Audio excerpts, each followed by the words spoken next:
সম্মানিত দর্শক এবং শ্রোতা, কাছে এবং দূরে, দেশে এবং প্রবাসে যে যেখান থেকে আমাদের আজকের এই ভিডিওটি দেখছেন, সবাইকে সালাম জানাচ্ছি, নমস্কার জানাচ্ছি।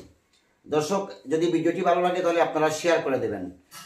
আমি আজকে ইহুদি জাতির উৎপত্তি, ইহুদি, নাসারা এবং মুসলমান, মুসলমান, ইহুদি, নাসারা, নাসারা মানে খ্রিস্টান, এই তিন ধর্মের উৎপত্তি কোথা থেকে এবং শেষ পর্যন্ত ইহুদিরা পৃথিবীতে কিভাবে আগমন ঘটলো, এই বিষয় নিয়ে সংক্ষিপ্ত একটা আলোচনা করব। আজকে অর্ধেক করব, আর আগামীকালকে আরও একটা ভিডিও তৈরি করে পুরোপুরি আপনাদেরকে জানিয়ে দেব।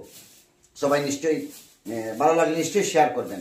আমি প্রথমে, আপনারা জানেন, হযরতে আদম আলাইহিস সালাম, আল্লাহ পাক যখন আদমকে সৃষ্টি করেন, আদমকে সৃষ্টি করার পর, এই আদম সৃষ্টির পর থেকে আদম এবং হাওয়া দুজনই বেহেশতের মধ্যে ছিলেন। কোরআনের ভাষ্য মতে বেহেশতে ছিলেন। নিষিদ্ধ ফল খাওয়ার পরে আল্লাহ পাক অভিশপ্ত হন আল্লাহ পাকের এবং পৃথিবীতে আসেন। পৃথিবীতে আসার পরে মানব জাতির সৃষ্টি। এই আদমের তিন ছেলে ছিলেন, হাবিল এবং কাবিল।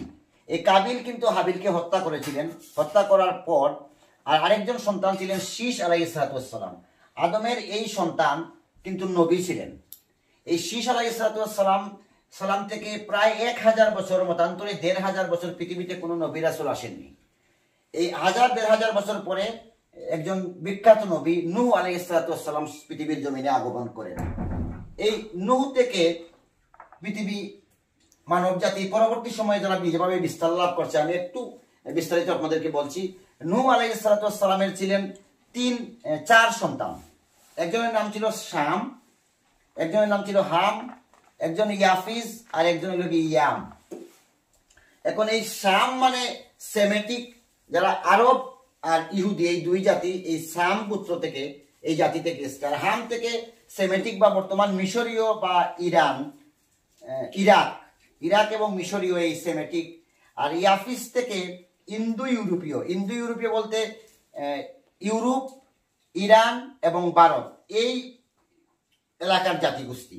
আর ইয়াম যে ছিলেন নূহ আলাইহিস সালাম, তিনি কিন্তু যে প্লাবন হয়, নূহ যে আমরা যে ইতিহাসে যেটা দেখেছি, নূহ আলাইহিস সালামের কিস্তি ছিল, এই কিস্তিতে উঠেননি উনি, প্লাবনে এই ইয়ামের মৃত্যু হয়।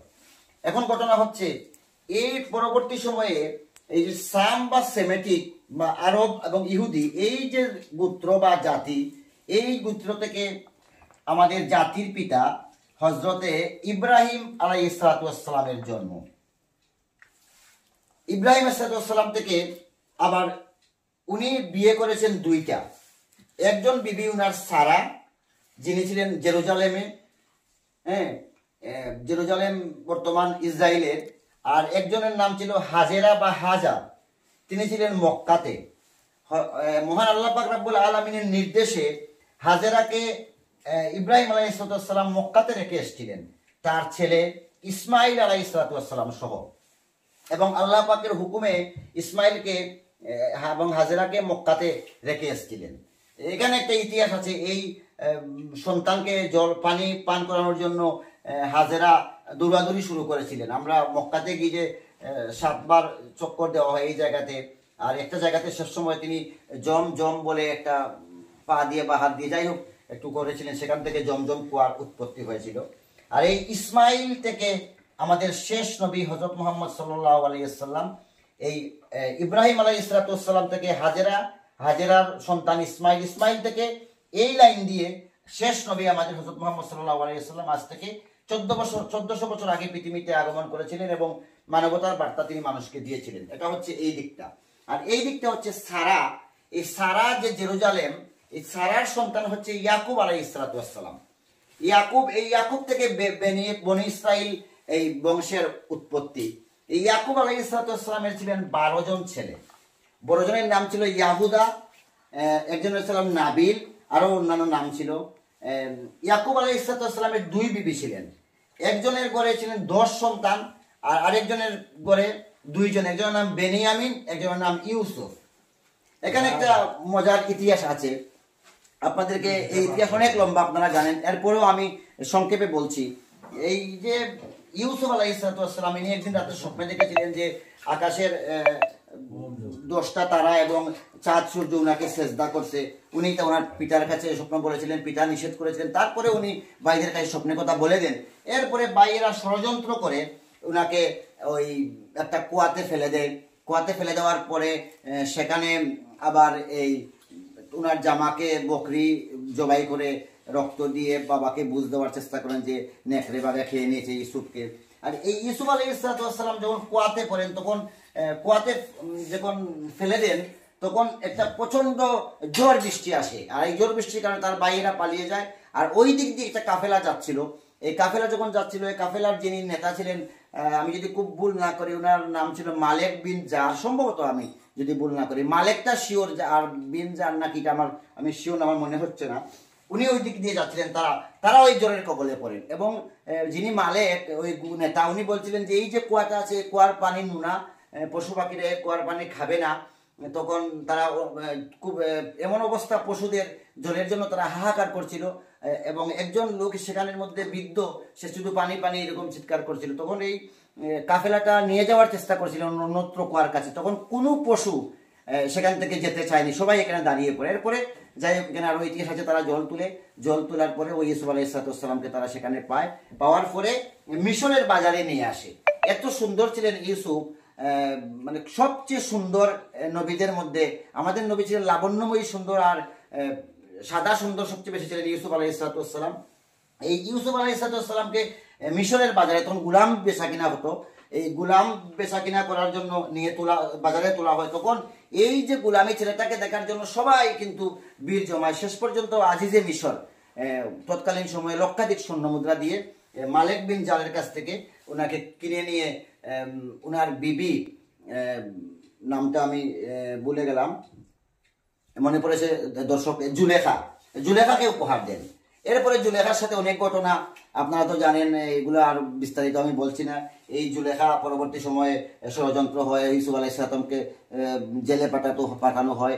জেল থেকে স্বপ্নের ব্যাখ্যা, মিশরে বড় কি বিপর্যয় আসবে বা দুর্ভিক্ষ আসবে, এই ঘটনাকে কেন্দ্র করে উনি পরবর্তী সময় মিশরে খাদ্যমন্ত্রী হলেন।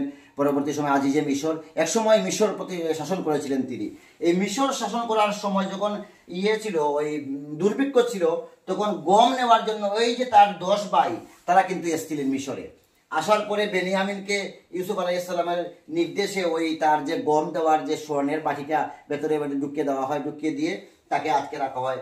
আর ওই তার যেটা জামা ইয়াকুব আলাইহিসসালাম পাঠানো হয়। ইয়াকুব আলাইহিসসালাম আল্লাহর নবী, নিশ্চয়ই তিনি বুঝে গেছেন ওনার ছেলে ইউসুফের জামা এটা। পরবর্তী সময় তার ভাইদেরকে তারা মিশরে, তাদের অবস্থা খুব একটা ভালো ছিল না, মিশরে নিয়ে আসেন। এই যে তাদের বড় ভাই ছিল ইয়াহুদা, এই ইয়াহুদা থেকে ইহুদিদের উৎপত্তি। এখানে আরো কিছু ঘটনা আছে। ইহুদি, নাসারা এবং মুসলমান, তাদের আমাদের মধ্যে মূল যে পার্থক্য, আমাদের নবীর আগে যে ঈসা আলাইহিসসালাম মাসিহা যিনি এসেছিলেন, এই উনাকে ইহুদিরা মনে করত যে উনি জারদ সন্তান, আল্লাহর নবী না, মাসিহা যিনি উনি আসবেন। আর আমাদের ধর্মে আমরা বিশ্বাস করি যে আল্লাহ পাক রব্বুল আলামিন ঈসা আলাইহিস সালাম পৃথিবীতে মরিয়মের করে দিয়েছেন, পিতা ছাড়া জন্ম দিয়েছেন, আল্লাহ পাকের দ্বারা সব সম্ভব। উনি এসেছেন, ওনাকে আবার আল্লাহ পাক উঠিয়ে নিয়েছেন, আবার পৃথিবীর জমিনে উনি আসবেন, ইমাম মেহেদী সহ সারা পৃথিবী শাসন করা হবে, এটা আমরা বিশ্বাস করি। আর নাসারা বা খ্রিস্টানরাও এটা বিশ্বাস করে। কিন্তু ইহুদিরা মনে করে যে ঈসা আলাইহিসসালাম আল্লাহর নবী না, তাকে হত্যা করা হয়েছে, তিনি জারদ সন্তান। এই হচ্ছে মূল যে আদম থেকে আজকে হযরত মুহাম্মদ পর্যন্ত এই যে একটা রূপরেখা আমি আপনাদেরকে দেখালাম। আগামী দিন আমি পরবর্তী অংশ আপনাদেরকে দেখাবো। এই ইয়াহুদা এই খুব কর্কশ এবং বদমেজাজি ছিল। এই ইয়াহুদা থেকে আপনার ওই ইহুদিদের উৎপত্তি। বর্তমান সময়ে ইহুদিরা বর্তমানে আপনারা জানেন এরা খুব দুরন্তর জাতি। আর এর পরবর্তী সময়ে আরো কি ঘটনা আছে, এখানের মধ্যে আরো কিছু বিষয় আছে, ভিডিও বেশি লম্বা হয়ে যাচ্ছে, আমি আপনাদেরকে আর বেড়াক্রান্ত করছি না। বর্তমান সময়ে মিশর কি বলে ইসরায়েল এবং ফিলিস্তিনের মধ্যে যে যুদ্ধ চলছে, এই যুদ্ধের অবসান হোক, আমরা সবাই চাই, সবাই দোয়া করবেন। তারা পৃথিবী থেকে যাতে এই যুদ্ধ নামক যে বিষয়টা আছে তা নিপাত যায়। যুদ্ধ চাই না, আমরা শান্তি চাই, শান্তি প্রতিষ্ঠা হোক। আবার এই কথাগুলো সবাইকে বলে আমি আমার ভিডিও এখানে শেষ করলাম। ধন্যবাদ, নমস্কার, আসসালামু আলাইকুম সবাইকে।